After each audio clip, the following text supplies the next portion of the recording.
हम लोग क्रिकेट की भी बात कर रहे हैं, हमारी जिंदगी हम मामूल पर चल रही है, लेकिन हमारे साथ ही हम साए में ही एक ऐसी आफत जन्म ले रही है जिसका शायद अभी हमें अंदाजा भी नहीं है। इस पूरे खित्ते के अंदर बदअमनी फैलाए हुए इसराइल इस टाइम पर तकरीबन 4 से 5 ममालिक के ऊपर हमला आवर है। बाकायदा तौर पर फलस्तीन, यमन, सीरिया, लेबनान और ईरान के ऊपर इसराइल हमला आवर है और इसके सामने सारी चीजों के सामने यूएस ढाल बन के खड़ा हो जाता है, डिस्पाइट द फैक्ट कि इसराइल इन तमाम ममालिक की सॉवरेनिटी को पाश करने पे के दर पे है। अभी रिसेंटली इसराइल ने ईरान पर हमला किया और 25 अक्टूबर को 2024 जुम्मे और हफ्ते की जो दरमियानी शब थी, इसमें तकरीबन इसराइल की जानिब से ईरान पर जो मिसाइल दागे गए हैं वो हमला, उसके अंदर तकरीबन 100 के करीब तैयारे और ड्रोन्स उनका भी इस्तेमाल किया गया। इसराइल ने 1 अक्टूबर के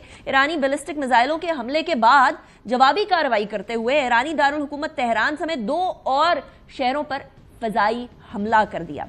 ईरानी सरकारी मीडिया के मुताबिक इसराइली हमले के अंदर अभी तक 4 फौजी अपनी जानों की बाजी हार चुके हैं।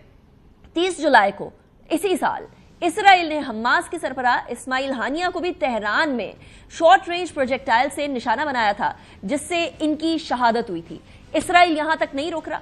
इसराइल ने 8 अक्टूबर को, जब 7 अक्टूबर को हमास ने हमला किया था, उसके बाद 8 अक्टूबर को इसराइल ने गजा की पट्टी के इलाके में जमीनी और फिजाई हमले शुरू कर दिए थे और इन हमलों के बाद शदीद किस्म का वहां बहरान, इंसानी बहरान पैदा हुआ है, जिसके अंदर 48,380 लोग इस टाइम पर शहीद हो चुके हैं, 92,320 अफराद जख्मी हो चुके हैं और इसराइल ने 760 मसाजिद को शहीद कर दिया। इन्हीं हमलों के अंदर 200 से ज्यादा सहाफी भी शहीद हो चुके हैं ताकि गजा की आवाज भी दुनिया तक ना पहुंच सके।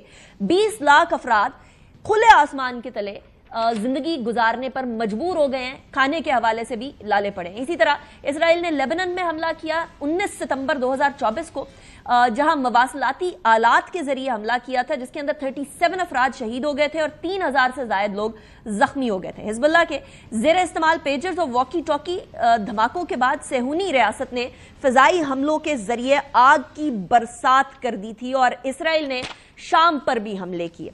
और शाम में हमलों में 2011 में जब खाना जंगी चल रही थी, वहां इसराइल वक्तन फवक्तन मुख्तलिफ मौके के ऊपर ईरानी हिमायत याफ्ता ग्रुपों को और शामी अफवाज से ताल्लुक रखने वाले फौजी ठिकानों पर हमले करता था।